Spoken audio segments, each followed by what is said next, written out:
नवीन वर्ष येऊ घातलेलं आहे, 2 वर्ष जात आहे आणि नवीन वर्ष हे निवडणुकांचं वर्ष आहे. ताबडतोब निवडणुकांना या ठिकाणी पुढच्याच महिन्यामध्ये आचारसंहिता लागण्याची शक्यता नाकारता येत नाही.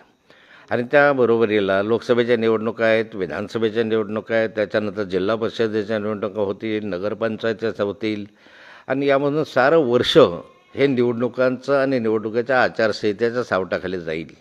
या निवडणुका जिंकणं हे प्रथम सर्व राजकीय पक्षांचं ध्येय असेल, तसं माझंही आणि आमच्या पक्षाचंही हे ध्येय राहील की NCPला अधिकाधिक जागा त्या ठिकाणी जिंकून येण्यासाठी आम्हाला प्रयत्न करायचा आहे. जोपर्यंत निवडणुकीच्या जागा वाटपाचा अंतिम निर्णय होत नाही तोपर्यंत जागांचे अदलाबदल करणं, कोणती जागा कोणाला देणं याबाबतच्या चर्चा होतच राहतात.